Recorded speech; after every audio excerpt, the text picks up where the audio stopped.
Você abre esta porta com as chaves da fantasia. Do lado de lá está outra dimensão. Uma dimensão de sons, uma dimensão da visão, uma dimensão da mente. Você está atravessando um território de matéria e sombras, de coisas e ideias. Você acaba de entrar em Além da Imaginação. Yeah. Time has come when you and I should have a little chat. I think the occasion calls for a touch of the creature, if I may say so. So I am fresh out. I think you'll find you're mistaken right there in the top drawer, huh? My compliments? You think of everything, don't you? Now, first of all, I should like to ask whether or not you are happy with the way things have been going.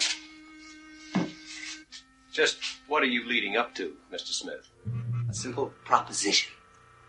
I hereby guarantee, you understand, guarantee, that you will become the most successful newspaper editor in the world if you will affix your signature to this little document. I, Douglas Winter, agree to relinquish my immortal soul to the bearer upon my death in exchange for his services.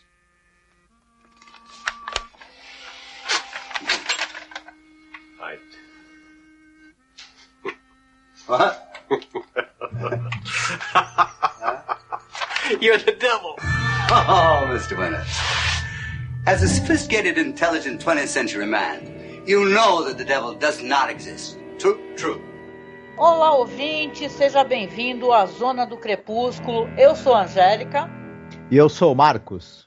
Hoje nós iremos falar sobre o episódio número 111 e episódio número 9 desta temporada. O episódio se chama Printer's Devil, o diabo da impressora, ou impressora do mal. Plim! Nem faz o pessoal com trash. Essa expressão, Printer's Devil, ou diabinho da impressora, né, o diabinho da prensa, é o nome que se dava ao estagiário que trabalhava na parte da impressão. Oh, que maneiro! Ah, legal, gostei de saber. O roteiro é escrito pelo Charles Belmont, baseado em um conto seu chamado The Devil, You Say?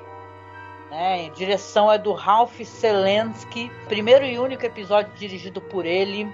Vou levar algum tempo falando sobre um texto muito bonito que ele tem para o blog dele, né? Que ele fica falando sobre as memórias dele, de como foi fazer certos episódios, seja para TV, que ele era diretor daquele Dr. Kildare, né? Chegou a trabalhar com o Herbert Hirschman, né? Episódio do caríssimo Charles Belmont, né? E isso é interessante porque a gente pega 2 episódios seguidos, né? O Miniatura também é do Charles Belmont.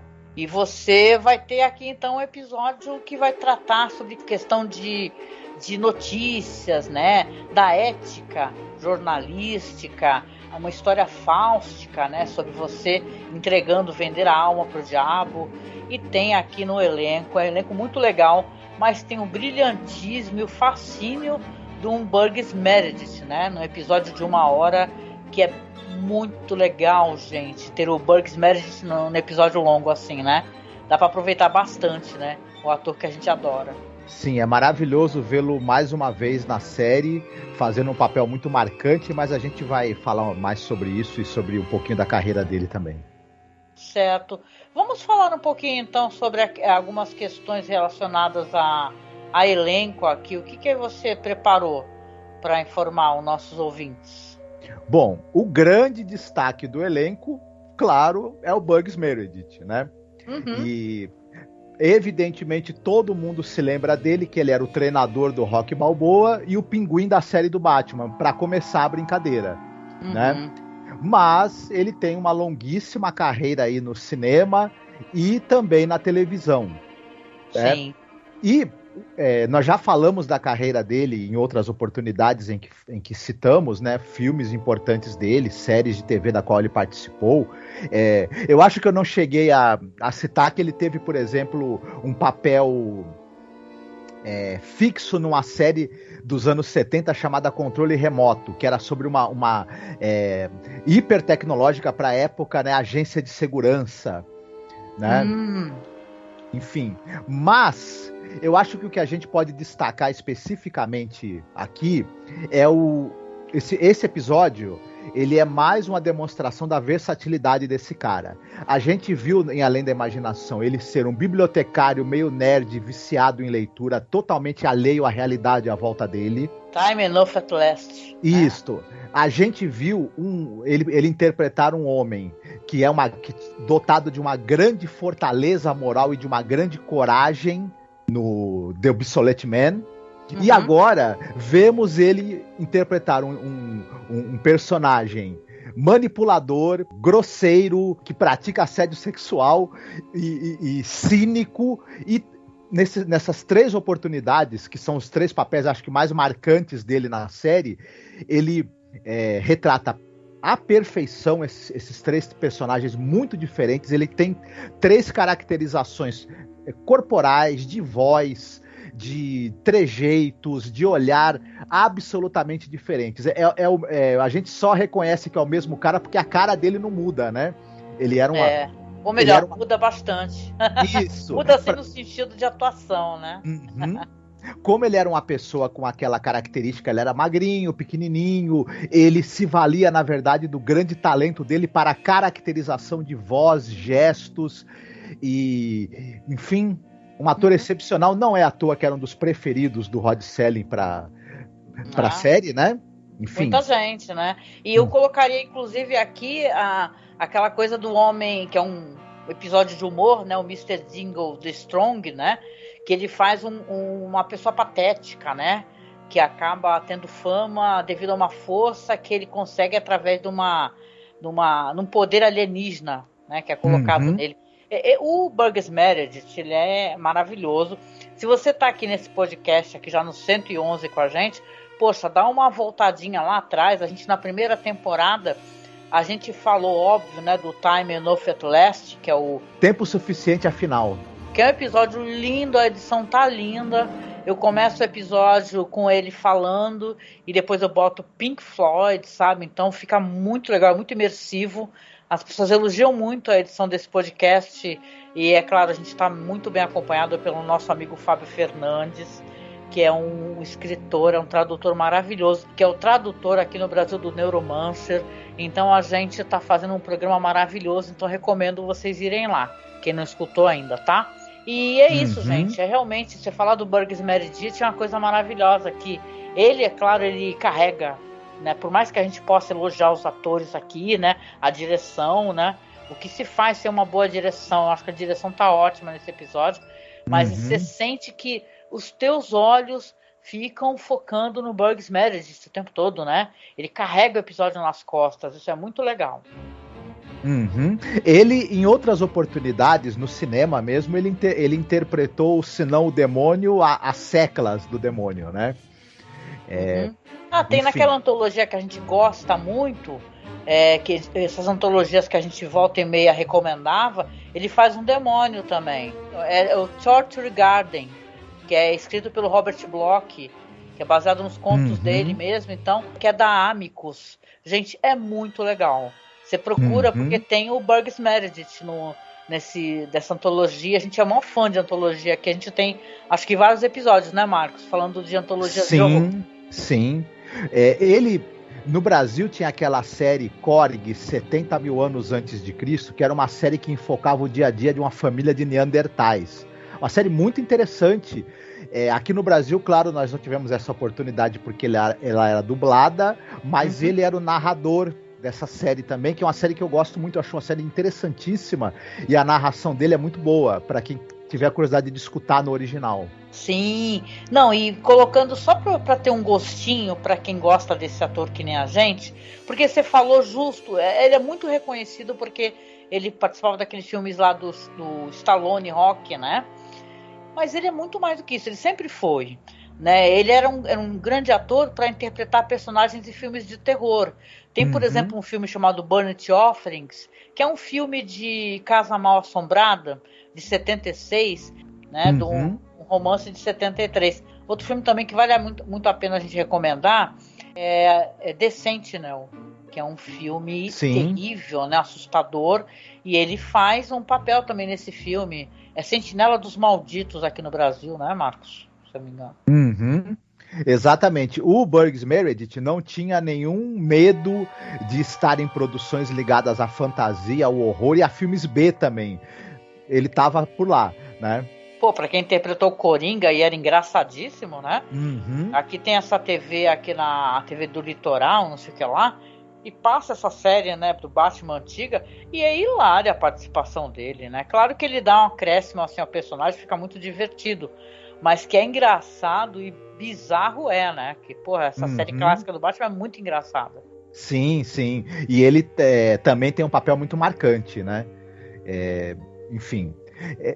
Se a gente for falar também, acho que é interessante a gente também citar o diretor, o Ralph Senensky.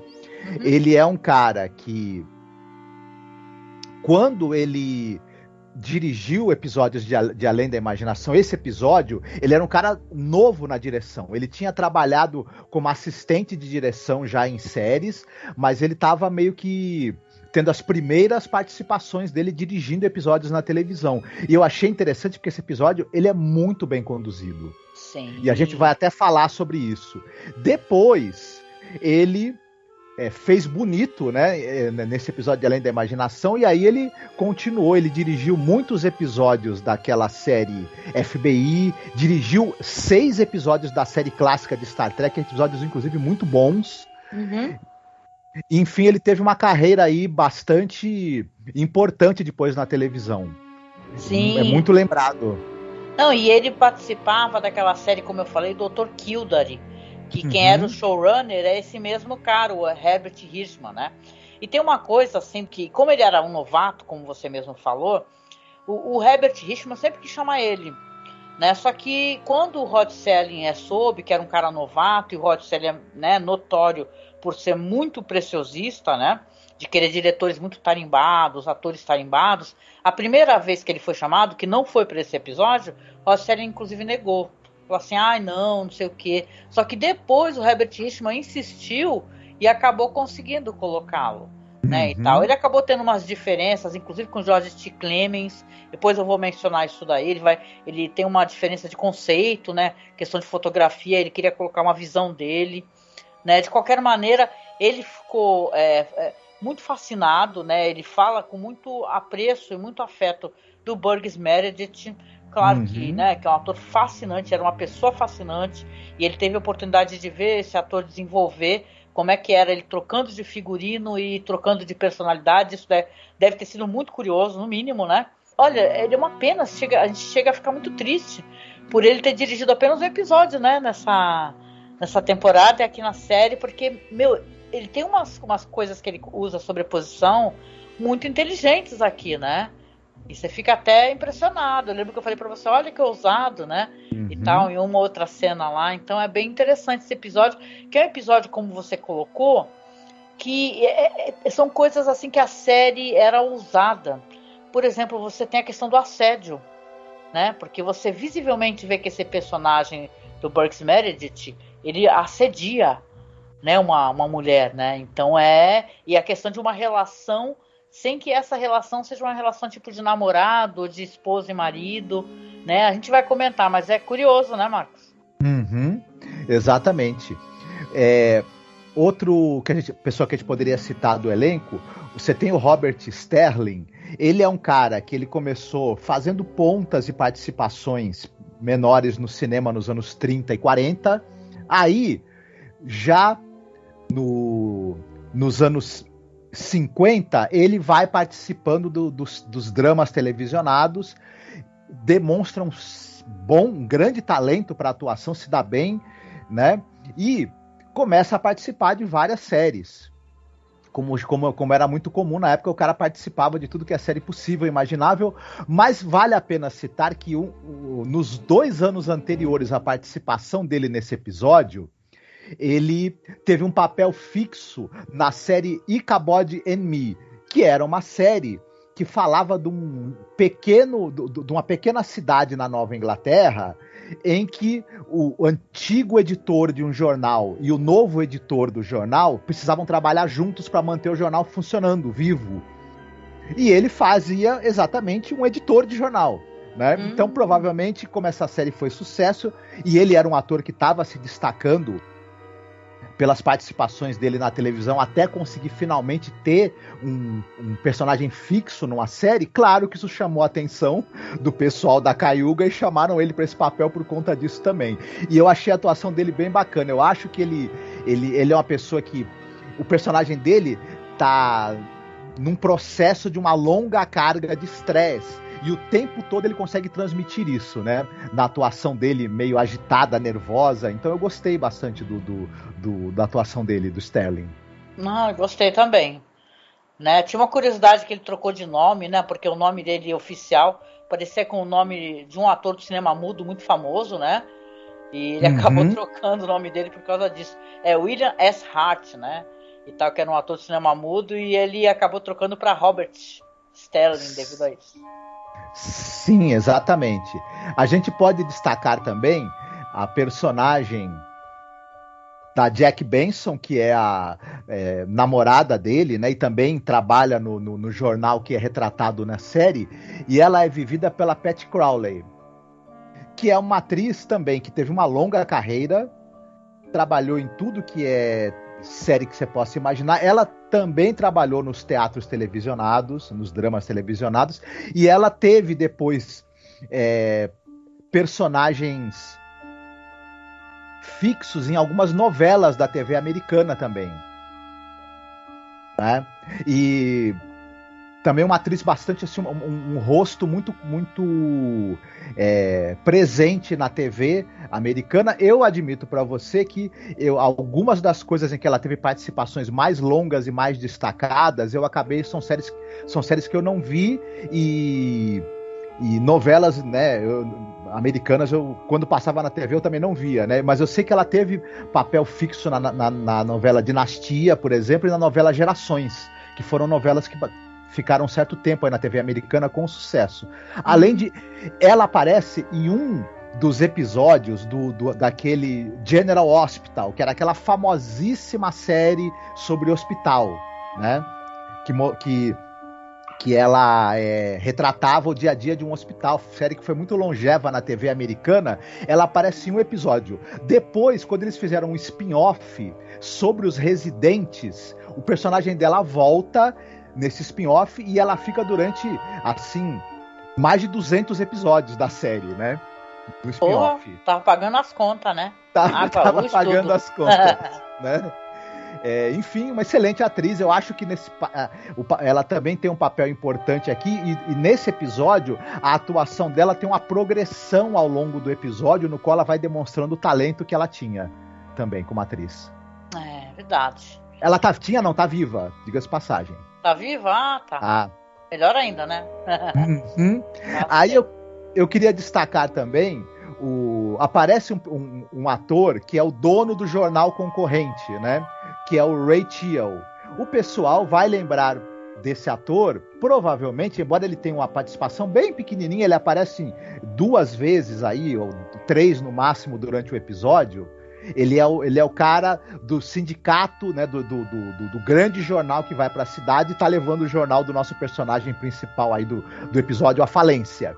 Ele é o xerife Roy da série Bonanza. Então, interessante. O público brasileiro vai lembrar dele. Tem uma história triste aqui, né, e ao mesmo tempo bonita, né? O Charles Belmont tinha esse conto famoso, né, e ele já tinha relevância na televisão e tal, era um cara relevante. Mesmo nessa 4ª temporada, sendo uma época que ele começou a ficar doente depois, né? E depois foi se agravando. Mas durante essa época, mais ou menos, ele conheceu o Bela Lugosi no final da vida dele, né? E o que ele queria contratar o Charles Belmont, contratou o Forrest D. Ackerman. Queria que o Charles Belmont escrevesse para ele um roteiro, né? E tal, porque a carreira dele, ele queria revitalizar a carreira dele, né? Acabou que isso não aconteceu, né? Mas diz que o Charles Belmont relata que ele passou um dia inteiro com Bela Lugosi, né? Sim. E tal, eles conversando e tal, por esse possível projeto, né? Acabou que eles não conseguiram financiamento para fazer uma produção juntos, até porque o Bela Lugosi morreu nesse ano, né? E tal, né? De qualquer maneira, você tem essa história triste, né? E tal, que é um suspiro, assim, você saber, porque o Bela Lugosi, para quem está escutando a gente, né, não sei se conhece ou não, é um ator muito importante, né, da indústria do cinema, porque ele faz o Drácula, né, mas ele é um cara que ele teve, como foi retratado naquele filme do Ed Wood, né, que tem até uma versão com o Johnny Depp e tudo, o Bela Lugosi era um cara que, final de carreira, ele tinha problema com drogas, né, e tudo, e ele ficou muito fragilizado, né, e ele ficava tentando, de qualquer maneira, levantar a carreira dele, né, e acabou falecendo acho que foi de maneira precoce, né? Ele não faleceu muito velho, assim, né? O Bela Lugosi. De qualquer maneira, ele conhecia o Charles Belmont, admirava o Charles Belmont e tinha intenção, né? De fazer algum projeto com ele. Isso é muito... É muito legal a gente saber disso, né? Você vê que pessoas interessantes acabam tentando trabalhar juntas de alguma maneira. Ele queria fazer exatamente essa história, só que num longa-metragem e vivendo o mesmo personagem que o Bugs Meredith faz no episódio. Né? Ó, que fascinante. Muito bom. O Bela Lugosi, que ele fez filmes pequenos e pouco importantes como Drácula, né? E fez filmes que são grandes clássicos mesmo e importantíssimos na história do cinema, como Plan 9 of Outer Space, lá do Ed Wood, né? Então... Isso foi ironia, gente. Se não avisar, a pessoa fala assim, não, é maravilhoso, Bela Lugosi. O cinéfilo costuma ter muito afeto, né, por ele, a história de vida dele, né, de luta. E é fascinante você saber que ele queria interpretar justamente esse papel que o Bugs Meredith interpreta aqui nesse episódio de maneira maravilhosa. Outra coisa interessante também é que esse conto saiu primeiramente na Amazing Stories, né? E o Charles Belmont, ele fez várias alterações, né? Isso que era legal da própria pessoa que escreveu o conto, que algumas coisas que depois ele não gostava ou que ele achava que não funcionava, ele foi e alterou. Isso é muito interessante, né? Então ele mudou nomes de personagens, ele mudou algumas maneiras como as coisas se desdobram, o jeito como é tratada o jornal, porque esse jornal aqui que a gente vê é meio aquele, como é que é, National Enquirer, que é um jornal, um tabloide, saca, de fofoca, de desgraça, entendeu? Que é inacreditável. A gente dê um Google aí, Google Imagens, em National Enquirer. É só fofoca, é tipo o que tinha aqui no Brasil, sei lá, nos anos 80, aquele jornal sangrento que tinha aqui no Brasil, e de desgraça, que nossa, tu lembra, Marcos? Aquilo era um vale tudo muito louco, né, no Brasil também, né? Com esse negócio de notícia de jornais, né? Mas aí ele trocou e ficou uma coisa diferente, né? Ele adaptou, até o final da história ele mudou a questão, né, do desfecho. Então, é chuchu beleza mesmo. Esse é um episódio que eu já saio entregando que eu gostei demais, gente. Muito, muito, muito. Eu também gostei bastante. Gostou? E aí, vamos lá então para a parte da sinopse, para a gente poder comentar? Hoje tá com o jeito de ser minha vez, né? Eu acho que sim. E olha, gente, ouvinte, a gente não lembra porque faz tempo que a gente gravou outro. Às vezes a gente consegue gravar mais episódios durante a semana. Dessa vez demoramos um pouquinho mais. Então eu vou confiar que é minha vez e vou embora. Vamos lá então. Douglas Winter, que é um editor de um jornal chamado The Dainsburg Courier, está sendo empurrado para fora do mercado por um grande jornal concorrente que é o The Gazette.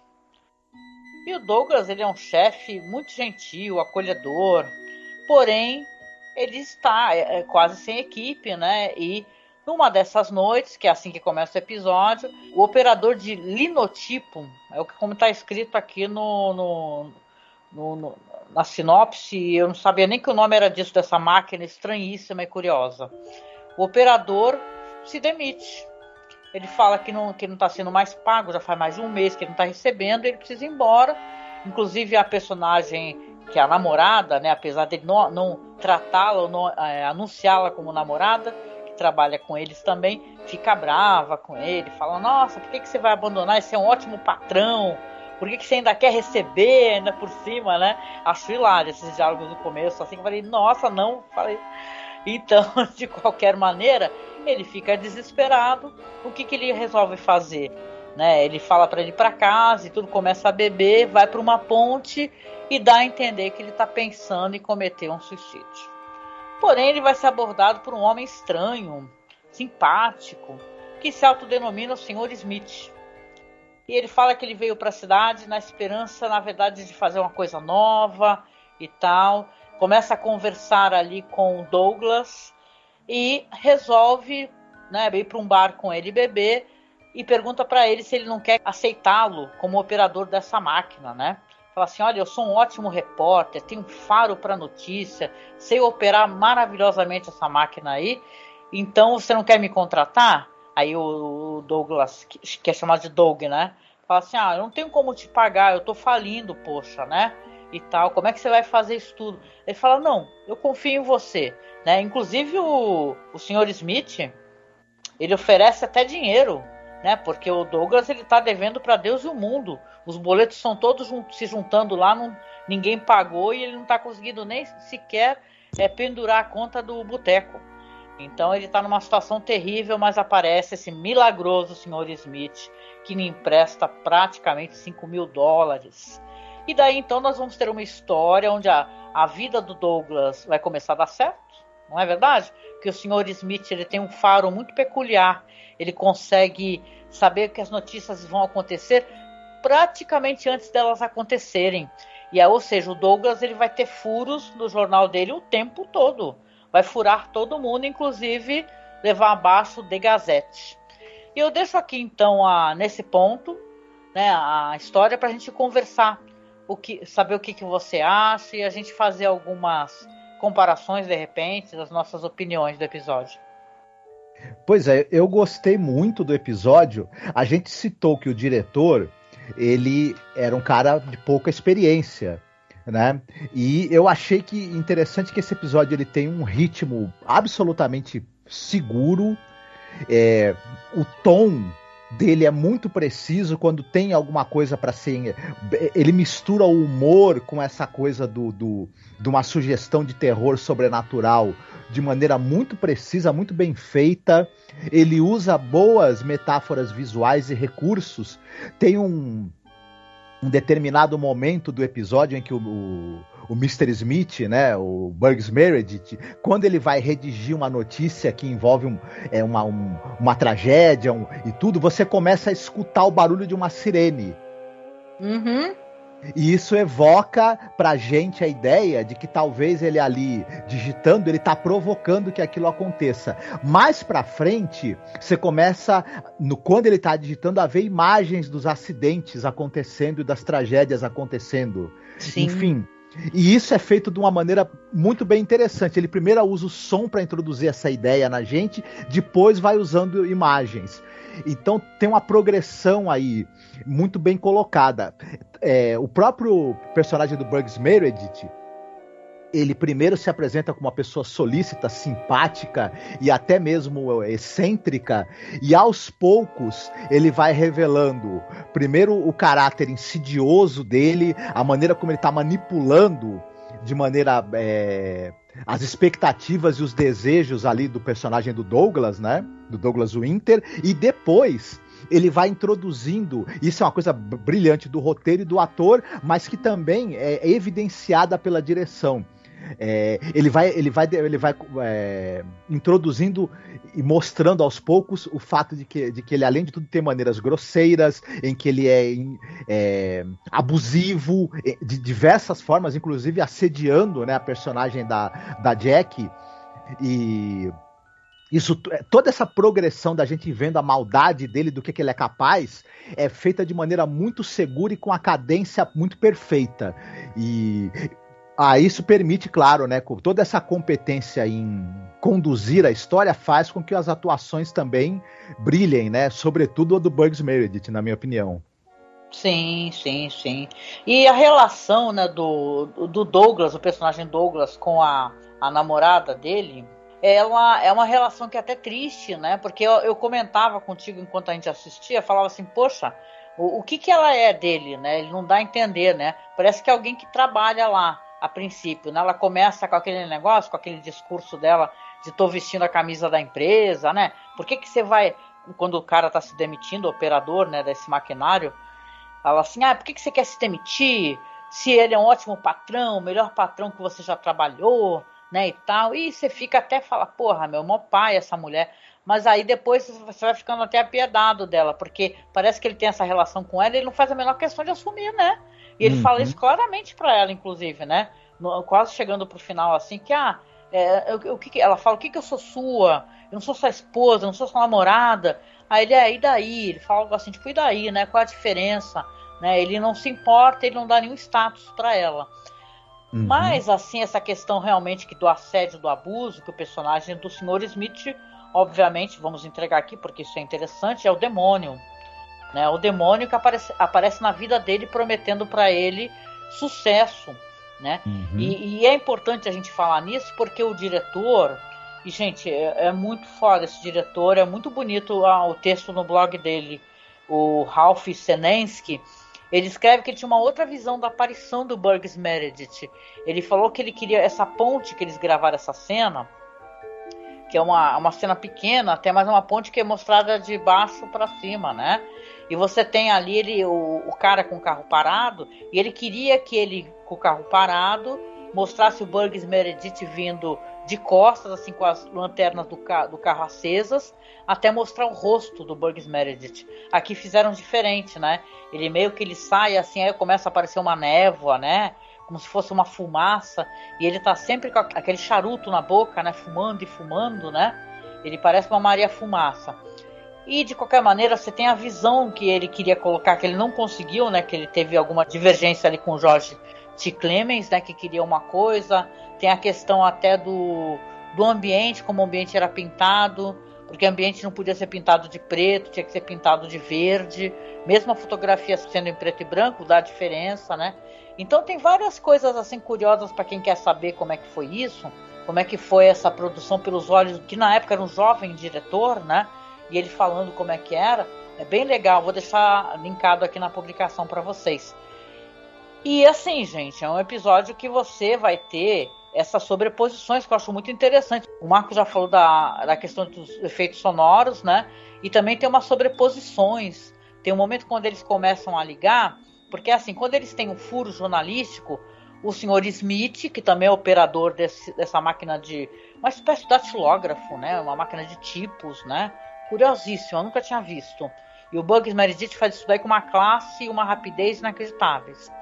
Aí ele mostra assim a folha de jornal impressa, que seria a capa do jornal, e fala: tal fulano se matou porque a esposa estava traindo ele, exemplo, né? E tal. Aí eles falam: nossa, mas como é que você sabe disso, né? A gente é obrigado a ligar para confirmar. Aí eles ligam e realmente aconteceu, só que eles vão ter o furo jornalístico, né, Marcos? Exatamente. Cada vez mais as coisas vão acontecendo, os fatos, e cada vez mais rápido o Mr. Smith consegue formatar a página e botar o jornal na rua. Que, lógico, isso gera uma desconfiança, né? Tanto do personagem aí, que é o editor do jornal, quanto até de pessoas em volta, né? Num determinado momento vai ter até o lance do jornal, que é o jornal concorrente, o prédio pegar fogo, né? O The Gazette. Exato. E o próprio diretor do jornal concorrente fala: poxa, como é que pegou fogo no prédio da gente e você em menos de meia hora estava sendo noticiado no teu jornal aí? Como é que é isso? E isso fica mó estranho, porque parece que é uma vingança, né? Porque conforme eles vão tendo sucesso, conseguem sair do vermelho, o Douglas consegue pagar as dívidas dele, paga até o empréstimo do Sr. Smith. Aí o cara do Gazette vai lá ameaçar. Fala assim: olha, vocês estão tendo muito sucesso, vocês estão me incomodando. Vocês não querem vender o jornal para mim porque vocês não podem vocês não vão conseguir se contrapor a gente. Sim, e a gente percebe, isso é muito inteligente do roteiro, o diabo, né, que é o desculpa, antecipei isso, né? Mas eu já falei que é o diabo. O diabo, que é o Burgess Meredith, o personagem, ele percebe os desejos mais íntimos do personagem do Douglas Winter. E, por exemplo, ele sabe que o cara tá frustrado de perder o jornal, mas ele também entende que o cara tem bronca, né? do diretor do jornal concorrente do The Gazette, que tá levando ele à falência e ainda vem lá com a pachorra de querer comprar o jornal dele, na cara dura. Então ele percebendo a raiva que ele tem ali dentro, ele fala, pois eu vou dar um jeito, né? Ao mesmo tempo, um certo distanciamento que ele tem em relação ao personagem da Jack, ele não assume a relação com ela, parece não se importar, mas o diabo sabe que lá no fundo ele gosta dela e da verdadeira importância que ela tem pra ele, e ele vai usar isso também, mesmo que o Douglas, ele mesmo não perceba conscientemente isso, o diabo faz essa leitura e fala, é mais uma coisa que eu vou usar contra ele no momento certo, né? Sim, porque ele precisa isolar ele, inclusive das pessoas que amam ele, né? É aquela coisa da relação tóxica e abusiva, né? Ele tem que, inclusive, afastar essa namorada dele, porque essa daí tá reparando e tá questionando e falando, poxa, não pode, gente. Como assim acabou de acontecer isso daí, o incêndio em um lugar, e 30 minutos depois o jornal tá na rua? Fica parecendo que a gente é responsável, como o cara do The Gazette vai lá, né? Pra perguntar. Sim. É interessante isso, porque o personagem dela... isso também eu acho que também é uma outra coisa do roteiro e também que a direção acaba acertando muito. Ela poderia ser apenas a mocinha da história, o interesse romântico dele, etc. Mas à medida que... e é muito comum na série isso, o personagem feminino... Ele começa a tentar colocar razão na cabeça do cara teimoso e turrão, né? E tudo. E meio que acontece um pouco isso. O personagem dela vai ganhando importância e peso para o desenvolvimento da trama à medida que a coisa vai avançando. E você tem aqui também uma história onde tem uma carga de responsabilidade de quem está assumindo esse compromisso. Por quê? O Douglas tem o Sr. Smith, que é o demônio, né? E começa, na verdade, deixar bem claro, para dizer o mínimo, que essas coisas, essas notícias, essas tragédias, elas são produzidas, né, para que possa haver o furo jornalístico. Então, fulano que matou a esposa, o demônio atentou para matar. Cicrano, lá como mostra lá num barco, se abraçando e caindo né, e se afogando, o demônio também fez o barco virar. Então, o Douglas, ele vai cair em si, né? Depois, até antes do final do episódio, que ele também tem culpa de certa maneira nisso. E adiantando, inclusive, essa questão, porque isso daí é a ideia do diretor, é legal a gente colocar, que ele queria que tivesse uma sala onde pudesse ter venezianas, para que na hora que a questão fáustica fosse colocada, o Sr. Smith realmente revelasse quem ele é, que ele é um demônio, e utilizassem até uma expressão, né, o duplo pensar, né? Quando você tenta argumentar com a pessoa, enganar a pessoa, falar... usam isso também um nome de psicologia reversa. Ele usa isso com o Douglas. O diretor, ele queria que tivesse uma sala cheia de venezianas para que pudesse fechar. E aí, quando ele fecha, tem um lance da bebida, né? Porque o Doug tem um problema com bebida, o Douglas. Então, eu estou falando isso, estou parecendo que estou falando do Douglas do podcast, meu Deus. O Douglas, ele tem um problema com álcool. Aí o que vai acontecer? Ele serve a bebida e fala, vamos conversar. Que é inclusive uma atitude meio espelho do começo do episódio, quando tá aquele funcionário dele querendo falar e não conseguia, todo nervoso, e o Douglas pega e fala, toma aqui uma bebidinha para você relaxar. O demônio faz isso com ele. Sim. Inverte. Aí o que ele faz? Ele fala, olha só, eu sei que você quer que o jornal tenha sucesso, você já tá tendo sucesso e tal, o meu trabalho aqui tá sendo realizado, só que eu preciso que você assine um contrato. Aí ele mostra um contrato. Eu, fulano de tal, estou aceitando aqui os serviços do Sr. Smith e tal, e em troca vou ceder a minha alma. Aí é claro que o Douglas começa a rachar o bico, né, com uma coisa como essa, assim, a pessoa, o cara tá brincando, né? Mas ele continua insistindo. Pode falar que eu sou um velho meio maluco, né? Uma pessoa excêntrica e tal. Você é um homem adulto acreditando em demônio. Assina aí pra me agradar. É só pra me agradar. Então ele começa a usar essa psicologia reversa. Sim. E é muito bem feito ali pelo Bugs Meredith, né, Marcos? Eu achei muito bom isso daí que você tá citando, porque quando ele é meio isso, né? Ele pensa assim, o diabo muito esperto pensa assim, bom, o cara não vai querer acreditar que eu sou um ser sobrenatural querendo a alma dele. Tem que ter uma explicação lógica para isso. Eu sou um milionário, por isso que eu tinha dinheiro para emprestar para ele, excêntrico, querendo viver uma aventura, né?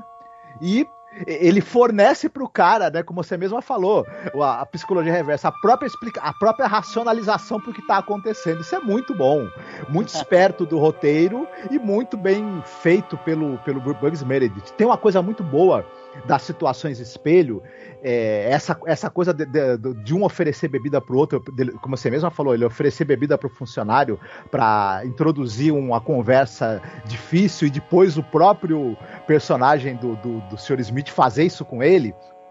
Tem uma outra cena boa que quando ele tá mexendo na máquina ali, para fazer, né, a diagramação da página pela primeira vez, o casal, que é o Douglas e a Jack, estão olhando ele pela janela. E é bem isso assim, estão olhando para ele como vamos retomar o controle da nossa vida com o trabalho desse cara. Depois inverte, quando ele tá ali bebendo, pensando nas consequências do que tá acontecendo, o Bugs Meredith tá olhando pelo espelho e você vê a imagem espelhada dele como se fosse uma sombra por cima da figura do Douglas, né? Aí você inverte, é ele que tá influenciando a vida deles, a vida dele principalmente, né? Ele é que tá no controle naquele momento, porque ele faz tudo no jornal e o cara só fica no escritório bebendo e pensando como é que tá acontecendo tudo isso, né? Sim, com toda certeza, né? É triste esse momento que você vê, né? Porque a namorada fala assim, poxa, mas é seu sonho, né? Você vai desistir logo no começo. E depois ele tendo isso tomado das mãos dele, porque ele não tem mais o que fazer. Na verdade, sim. O Sr. Smith, ele já escreve a notícia, já manda o jornal para as ruas, e ele já não tem mais lugar nisso daí. A única coisa que acontece com ele, que é o que vai vir no final do episódio, é a namorada chegar e falar, vou embora. Entendeu? Sim. Foi embora. Ela tem inclusive uma diferença ali com o Sr. Smith, o demônio, né, e tal, acaba dando uma tapa na cara dele, porque ele dá a entender que ele fala alguma sacanagem na orelha dela, né? Não é mostrado pra gente, mas ele é uma pessoa que ele fica falando de mulheres de maneira, sabe, meio provocativa, e ele fica falando sem respeito, né? Tanto que quando ele faz aquela menção àquela mulher que tá servindo eles no bar, né? Fala assim, ela é grandona, mas ela é rápida, né? Então você tem esse negócio. Claro que não é uma coisa, o pessoal não fala palavrão no episódio, mas deixa bem claro que ele fala alguma sacanagem pra ela. Isso. E ela resolve também depois daí, de qualquer maneira, que esse Sr. Smith precisa ir embora, né? E quando ela realmente vai, que aí cai a ficha, né? Que o Douglas fala pra ele, depois vai chegar pra ele e falar assim, mesmo depois dele ter assinado o contrato, fala, ó, preciso que você vá embora. Aí o Sr. Smith fala, então você vai ter que me dar o que é meu. Aí ele fala, como assim, você quer a minha alma? Aí que ele começa realmente a acreditar, né? Porque ele vê que as coisas... ele mostra, ele fala assim pro Douglas, o Sr. Smith, olha, tudo que eu escrevo nessa máquina aqui, nesse linotipo, né? Linótipo, não sei se é o nome, linotipo ou se é linótipo. Eu nunca vi uma máquina dessa, estou fascinado aqui, por sinal tinha que fazer episódio só pra falar dessa máquina aí, que eu achei a coisa mais fascinante. Aí você tem ele explicando que tudo que ele escreve, na verdade, deixa bem claro, acontece. E ele já escreveu ali a hora que a namorada dele vai morrer. Então ele fala assim, ó, tal hora, fulana de tal que é a namorada dele vai sofrer um acidente na estrada X e aí isso vai acontecer. E o Douglas fica desesperado, né? Ele sai dali, primeiro tenta atirar, né? O Sr. Smith dá vários tiros, não acontece nada, claro. E ele foge pra ir atrás da namorada, né, para tentar salvá-la. Exatamente. Só que o cara já tá com tudo planejado, né, porque ele, na verdade, ela volta, né, no jornal e ele já tá tudo planejado para eles não se encontrarem. Ele vai atrás dela, só que quando ele tá indo, ela tá no jornal. E a hora que ele voltar pro jornal, ela já vai estar a caminho, porque o próprio Sr. Smith oferece carona, né? Pede carona pra ela. Pede carona pra ela. Fala que vai embora, né? Ele ilude ela, né? Porque ela quer que ele vá embora da vida do Douglas, né? E ele fala, eu vou embora. Só que eu não tenho como ir pro aeroporto que eu tô sem carro. Você não me dá carona? E aí você pensa, putz, né? É isso que ele queria, né? Ele queria muito mesmo, era pegar ela sozinha pra poder matar ela. E ele deixa a arma ali, inclusive, né? Bem pertinho pro cara ficar desesperado, dar um tiro em si mesmo, né? O Douglas, quando visse que a namorada morreu. Então ele tava armando tudo, né? A única coisa que ele não esperava, eu acho isso muito interessante como é colocado, né? Porque se tem uma coisa que esse episódio tem, gente, é um senso de urgência. Você tem a música, né? A gente costuma falar muito da trilha. Dessa vez a trilha tem que falar que ela contribui muito para esse senso de urgência, né? De que algo ruim tá para acontecer, né? Então você tem ali eles na estrada, o Sr. Smith com a namorada do Douglas, indo lá e um outro cara vindo no outro carro, você vê que o cara tá piscando, sabe? Tá meio lento, piscando, e o Douglas desesperado lá procurando ela. Só que quando ele volta lá pro jornal, o que ele faz? E por essa acho que o diabo não esperava, né? Ele senta naquela máquina lá e escreve alguma coisa, você não sabe o que é, porque vai voltar de novo a cena lá pra estrada, onde tá o Sr. Smith com a namorada dele, e eles sofrem um acidente, né? Você vê que realmente o cara lá que tá meio piscando, né? Bate no carro deles, eles desviam assim, e você não sabe o que aconteceu. Só que aí daqui a pouquinho você já vai ter a resposta. Você vê que ela, né, tá meio atordoada sim, porém, cadê o Sr. Smith? Exatamente. A gente acaba descobrindo que o Douglas, lá o editor do jornal, teve uma ideia. Ele escreve na máquina dele que ele rescindiu o contrato, né? O contrato dele com o diabo não tem mais validade, e ele está desobrigado de pagar a parte dele do contrato, que é entregar a alma. Diante disso, a gente intui, né, que quando isso acontece, o próprio Sr. Smith fala, pô, não posso mais, não adianta mais eu matar essa mulher, porque ele já fez o contrato, a alma dele não vai ser minha, né? E ela acaba segurando a direção, né, no último momento e impede que a batida seja uma batida mais grave, né? E o Sr. Smith acaba tendo que ir embora com as mãos abanando. Será, né, que ele não volta? A gente não sabe. Por via das dúvidas, o Douglas e a Jack resolvem mandar a máquina lá, né, que faz a formatação da página e a impressão, manda embora, né? Sim. Pô, e olha só que é mó legal que eles fazem, né? Porque eles podiam ficar com a máquina, já que tudo que se escreve nela acontece. Podia, sei lá, escrever que eles ganharam na loteria, né? Alguma coisa do gênero assim. Mas eles entendendo quão amaldiçoada é aquela máquina que estava em poder do demônio, né? Eles pegam e... Eu até brinquei contigo, né? Manda lá pro mesmo lugar onde a Arca da Aliança do Indiana Jones está guardada, né? Mas, pô, você tem um episódio, ele termina assim, termina com o Rod Serling falando, né, sobre essa questão. Você não tem o Rod Serling aparecendo no final, infelizmente, mas ele fala, né, sobre essa questão da máquina infernal, e com ela sua majestade satânica, Lúcifer, príncipe das trevas, também conhecido como Sr. Smith. Ele se foi, mas não para sempre. E ele pode voltar, né? O Rod Serling fala no final. Sim. Então você tem um episódio que eu adorei, gente, é muito legal. Sobre essa questão até de ética jornalística, eu acho que tem isso, né? Você ter o furo jornalístico a qualquer custo, inclusive você produzindo, né, a notícia, né? Até tem a ver com a minha recomendação, no final do que eu vou recomendar. Mas é um episódio muito bom, né, Marcos? Isso, tem uma frase do personagem do diabo, do Mr. Smith, que ele fala, eu nunca escrevo nada que não tenha acontecido, é uma questão de ética. É uma questão de ética, isso, é verdade. Se a gente for pensar também, esse episódio reúne duas tradições da série. Você tem vários episódios de pactos demoníacos, né, ao longo da série, e você tem vários episódios de objetos com poderes mágicos que acabam trazendo a possibilidade ou de sucesso ou de desgraça para as pessoas, que acabam amaldiçoando o dono. Esse episódio mistura as duas coisas, porque ao mesmo tempo que você tem o pacto demoníaco, o Bugs Meredith, o personagem do Mr. Smith e do Diabo, ele transforma uma máquina comum numa máquina com poderes sobrenaturais, e que pode até ser usada sem a ajuda dele, né? Depois, se você quiser. Sim, concordo contigo, né? Porque histórias sobre o diabo na série tem várias, né? A gente mesmo comentou recentemente. O negócio é que você tem aqui uma história de demônio junto com um objeto maldito.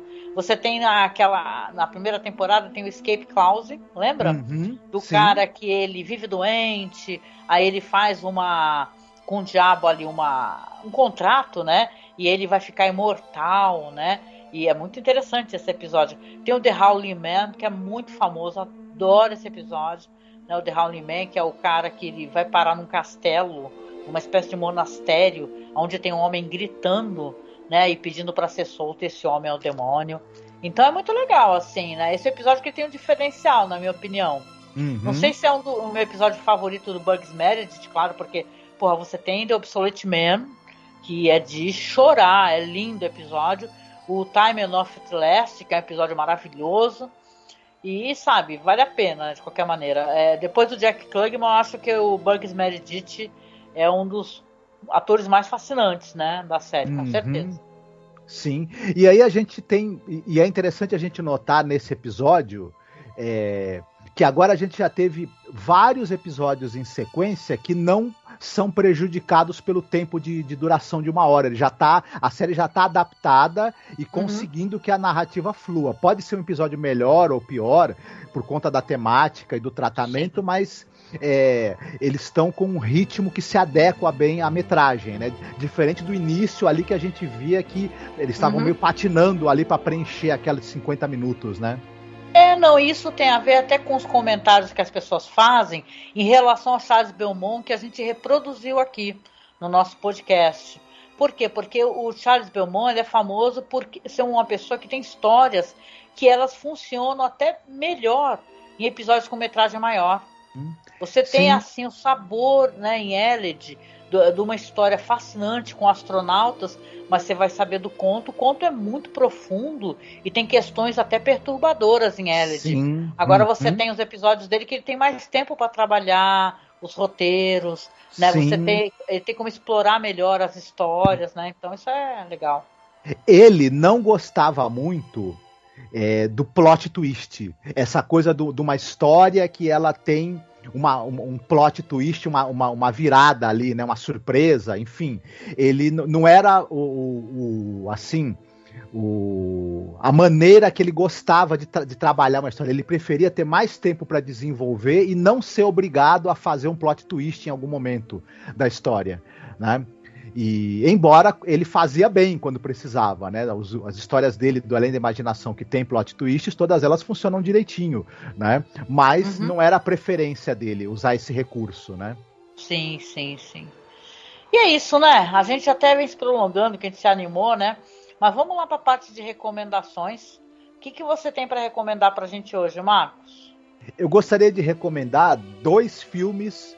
Já que a gente está falando um pouco de possessão demoníaca e um pouco de jornalismo, eu não sei se eu já devo até ter comentado sobre esse filme em algum outro episódio, tenho certeza, mas em 1951 o Billy Wilder dirige um filme que tem o Kirk Douglas e a Ian Sterling nos papéis principais, que é A Montanha dos Sete Abutres. Ai, maravilhoso. Né? Talvez um dos maiores filmes cuja figura central é um jornalista e que discute essa questão da ética do jornalismo, do sensacionalismo, enfim, dos limites morais da profissão. E é interessante que tem o personagem, o Ray Teal, que a gente citou aqui, que é o xerife do Bonanza. Ele também faz o xerife aqui, o xerife Gus, nesse mesmo filme que eu tô citando aqui. É um filme maravilhoso, uma das grandes obras-primas do cinema dos anos 50. O papel monstruoso do Kirk Douglas, né? Ele pega esse personagem muito dúbio moralmente e dá uma profundidade e uma força para ele muito grande. Vale muito a pena. Quem não viu ainda, não deixe de ver, porque é muito bom. É muito legal. É um filmaço, gente. É um clássico. Aí, quanto a Pactos Demoníacos e filmes onde tem o demônio, eu já devo ter falado dele também em outras oportunidades, que é o filme de 88 do Alex de la Iglesia, O Dia da Besta, El Dia de la Besta, né? Bom. Que é uma comédia de humor negro, absolutamente subversiva, absolutamente sem limites, né? E absolutamente fantástica também, e que pega o que a gente espera desse tipo de história de pacto demoníaco e da vinda do anticristo e etc, e vira de cabeça para baixo da maneira mais descarada e divertida possível. Então, quem também não assistiu, vale muito a pena. É um filme divertidíssimo e também ao mesmo tempo escandaloso sobre muitos aspectos, então acho que também vale a pena por isso. Nossa, tudo desse diretor, gente. É bom, esse cara é maravilhoso. E esse filme que eu lembre, olha só, porque fazem anos, a gente pro podcast gravamos com eles, né? A gente, o que eu lembro, a gente gravou, a gente mencionou quando a gente falou no Halloween, né? E pra quem não sabe, né? A gente tem um podcast de cinema que a gente faz há anos. E todo ano a gente pega o Halloween e visita um país para falar do cinema de gênero terror desse país. A gente falou da Espanha e falamos deste filme aí, né? Então é muito bom, assim, recomendo. Vou deixar linkado aqui na publicação. Diretor maravilhoso, gente. Ele é muito escrachado, divertido. E essa é uma história onde o padre, para ele poder conseguir conjurar o demônio, ele começa a fazer maldades. E maldades terríveis, né? Então, nível assim, ele assassinar, né? Cometer assassinato e tal. E é bem humoradíssimo o filme. É bem engraçado mesmo, assim. Vale a pena para quem ainda não assistiu. Recomendo. Sim. E você? O que você recomendaria pra gente? Olha, eu não sei se tem no Brasil, mas deve ter, é tão antigo, né, Marcos? Porque tem esse conto famoso aí, que é O Diabo e Daniel Webster, né? Que é um conto dos anos 30, daquele escritor americano Stephen Vincent Benet. Esse escritor aí, ele escreve uma história sobre um cara que vende a alma pro demônio. Ele acaba sendo defendido pelo Daniel Webster, que é um grande advogado, né? E vai ter todo aquele debate, né? O julgamento do cara com a defesa do Daniel Webster para poder tentar manter a alma do cara, né? Pô, é uma história bem antiga. Eu lembro que tinha um livro de contos que eu tinha muitos anos atrás, acho que eu já te falei dele já, Marcos, que tinha essa história num dos contos, que sempre tem essas coletâneas, que tem a pata do macaco, né, e tal. E esse Daniel Webster e o Diabo costuma estar nesses contos clássicos aí, né? Então, eu já tinha lido há muitos anos. Se vocês conseguirem arrumar, recomendo que vocês leiam, porque a aparição do demônio e a argumentação é muito curiosa também. Sim, viu? Ele virou, esse conto virou filme em 41, né? Olha, não vi. Isso, é dirigido pelo Ian Giertli e o Daniel Webster é vivido pelo Edward Arnold. Enfim, olha, já vou providenciar para hoje. Pode ter certeza. Eu gosto muito desse conto e a maneira como as almas são retratadas como borboletas ou mariposas, né? Eles chamam assim, acho bem interessante. Tem até alguns filmes aí que essa história já foi várias vezes já reproduzida para o cinema. Eu conheci uma versão mais moderna. Mas, de qualquer maneira, essa não é a minha recomendação, essa é só uma menção. O que eu quero recomendar é a questão jornalística, porque aqui no Brasil saiu pela Netflix, você deve ter ouvido falar, uma minissérie chamada Bandidos na TV. Não sei se você chegou a assistir, eu acho que não assisti. Né? Mas é uma coisa curiosa, porque tinha esse tal de Canal Livre, né? Que era o apresentador, era esse Wallace Souza, que o cara de Manaus, né? Isso daí ocorre entre 1990 e os anos 2000. E nessa história aí, ele tem esse programa que é uma espécie de ratinho, entendeu?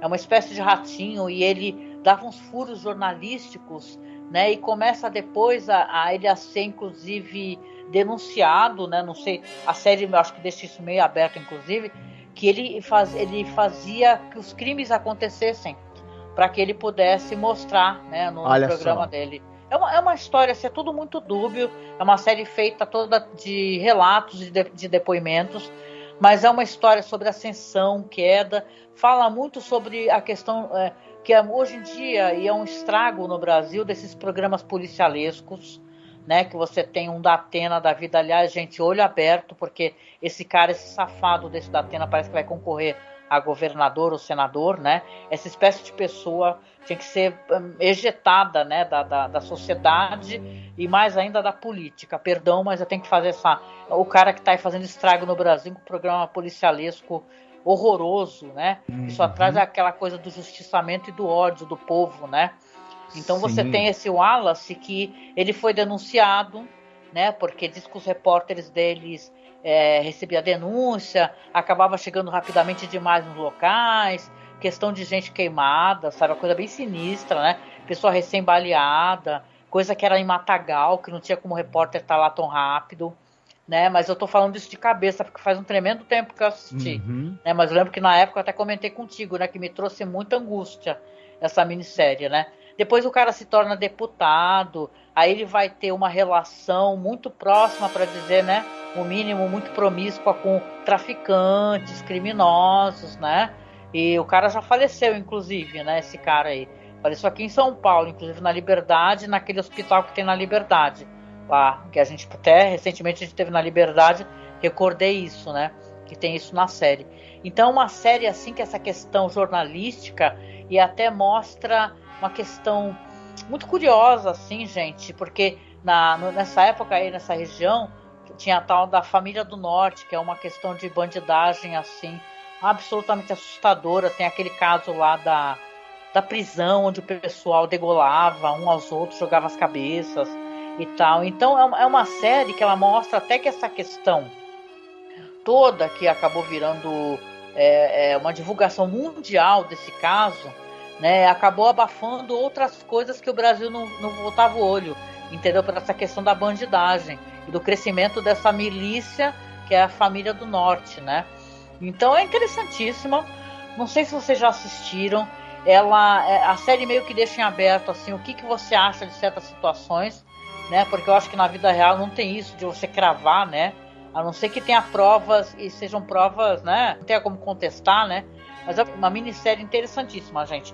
Bandidos na TV, né? Vale a pena, porque a gente tá falando do episódio justamente que é um jornal estilo National Enquirer, né? É só desgraça, entendeu? Uhum. E, poxa, se você for pensar nesses programas, Ratinho, Datena, sei lá, tem vários, né? Parece que em cada Siqueira região... Júnior, né? Nossa, essas gente, porcarias aí, né? Siqueira Júnior, que o cara ainda tá com um programa no ar, sendo que o cara o cara é homofóbico, transfóbico, violento no programa dele, levanta cartaz de CPF cancelado. Essa pessoa não podia estar na televisão, né? Porque tem contrato né, longevo, né? Que vai ter anos de contrato e não conseguem quebrar o contrato sem pagá-lo, né?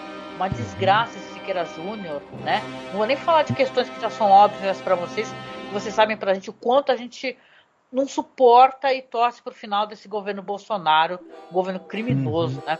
Mas, né, sei lá, gente, é bem interessante. A minha recomendação é essa. Vou deixar você falar, que você tem que falar, com certeza. Não, eu ia falar que programas como do Datena, do Siqueira Júnior, por exemplo, eu evito a todo custo por uma questão de higiene.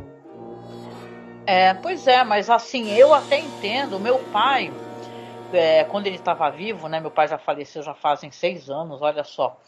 Ele assistia, porque muita gente assiste essa espécie de programa. E eu lembro claramente, quando eu passava pela sala, tava lá ele seguindo um bandido, ou a polícia falando, pegar esse meliante, tem que pegar, e não sei o quê. E a sensação do povo, você fica com a sensação, e isso é importante a gente entender. O que traz pro povo exatamente? Traz uma sensação de insegurança muito forte, né? Você não tá seguro nunca em lugar nenhum, você tem a impressão que você tá, né, encarcerado, né? E outra, e de justiçamento, não é de justiça. Sim. Existe justiça e justiçamento. Justiçamento é você querer matar aquele bandido. Sim. Né? O que esses programas fazem, eles fazem duas coisas muito criminosas e muito perigosas. Primeiro, eles dessensibilizam as pessoas para o sofrimento, para o valor da vida, né? Criam, como você mesma falou, esse clima de medo constante. E outra coisa, eles deseducam as pessoas para os conceitos de cidadania. Eles fingem que estão reforçando o conceito de cidadania na aparência, mas na verdade eles deseducam as pessoas para o exercício da cidadania. Isso é muito perigoso. Né? E é um viés da realidade. Né, a gente tem que tomar muito cuidado, né? Inclusive quando assiste documentários, né? Sempre ouvi falar isso muito e concordo demais. É um viés de alguém da realidade. É alguém querendo te passar que a realidade é aquela, né? A gente não está querendo dizer aqui com isso que não deva existir, que os crimes não mereçam ser punidos. Apesar de eu ter uma visão, com os anos, eu ter aprendido isso, ouvindo e lendo, porque a gente aprende conforme a gente vai crescendo, ficando mais velho, né, só emburrece quem quer, né? A gente pode mudar e, ao contrário, aprender. Então, eu tenho hoje em dia até uma visão um tanto quanto abolicionista penal, entendeu? De tanto ouvir debates, de ler e de ver quanto não funciona, às vezes, certas prisões, que são prisões por coisas irrelevantes, sabe? Tráfico de drogas. No que eu digo tráfico, são pessoas enquadradas, às vezes, com um pouco de droga, entendeu? Usuário e tal, tá sendo avião de alguma coisa, sabe? Então é uma questão, né? Não sei se merece ser colocada aqui nesse momento, mas assim, é uma coisa assim que você muda o seu jeito de pensar com o tempo, né? Então eu quis falar sobre Bandidos na TV, porque é interessante essa análise que eles colocam aqui, né? Que é muito fácil pra gente, e a série meio que leva você a julgar um personagem, outra hora julgar o outro. Ela tá brincando contigo também, com os teus sentimentos em relação a isso, né? Então é interessante, né? Sim. E é isso, gente. Só desculpa aqui a gente demorar para poder, né? Mas acaba suscitando uma conversa, né? Não tem jeito, né? Sim. Mas não votem no Datena, pelo amor de Deus, gente. Desgraçado. É isso. Bom, aqui no finalzinho, a gente sempre escolhe música. Dessa vez eu tô num daqueles dias assim que, sabe, quando você pensa, já escolhi tantas músicas que falam sobre demônio, a gente brinca, coloca um Raul Seixas, coloca um Rolling Stones e tal. Dessa vez aqui eu resolvi entrar numa brincadeira aqui do personagem, o Sr. Smith, o demônio. Ele faz uma brincadeira a certo momento. Ele fala assim, o Paganini, sabe? Que falavam que ele tinha pacto com o demônio. Ele meio dá a entender que o Paganini tinha, né? Então eu vou entrar na brincadeira aqui e vou escolher aqui para uma música final, uma música interpretada ali pela Vanessa Mai, tá? Que é do Paganini, chamado La Campanella, ou La Campanella. De qualquer maneira, é uma música muito bonita. Eu vou deixar pro finalzinho aqui para vocês, tá? E no final do podcast, minha gente, aquela recomendação de sempre, que eu sempre repito, sigam a gente nas redes sociais. A gente tem a nossa página no Facebook, que é Masmorra Cine. Temos também The Twilight Zone Behind Scenes, que eu vou deixar linkado. Eu sei que o nome é comprido em inglês, né? Eu vou deixar linkado aqui, onde a gente coloca documentários, fotos, curiosidades sobre a série. Também temos o nosso Instagram, que é @masmorracine. No Twitter nós temos os perfis @masmorra_cast, o perfil @Zona Crepuscular, esse é novinho, gente, fiz recentemente, e também @Cineclube da Masmorra. Sigam a gente, que esses perfis aí a gente costuma usar para divulgar conteúdo, seja de cinema, seja sobre a série. Eu recentemente publiquei um quadrinho sobre o Rod Serling, também tá lá no perfil, tá? A Zona Crepuscular. Por último, se você puder ser o nosso padrinho ou ser a nossa madrinha, ajudar a gente a manter o nosso conteúdo, pagar o site, ter as despesas aqui de manutenção com equipamentos, manter a gente, né, fazendo o nosso trabalho na internet. Lembrando que a gente é produtor independente, gente. A gente não tem a Globoplay, não tem, sabe? Tem gente aí que, claro, que é por mérito, né? Mas está conseguindo ganhar muita grana fazendo podcast. A gente só está tentando sobreviver nesse meio, na verdade, né? De fazer podcast. Então, se você puder ser o nosso padrinho, ser a nossa madrinha, ou se você não pode, ajudar compartilhando, divulgando, conversando com seus amigos que gostam de Twilight Zone, divulgue o nosso trabalho, que também ajuda, tá bom? E com isso a gente vem chegando no final, saindo aqui da Zona Crepuscular, e a gente se encontra aí no próximo podcast sobre a série Além da Imaginação. Fiquem bem, se cuidem. Um beijo. Tchau, tchau. Tchau.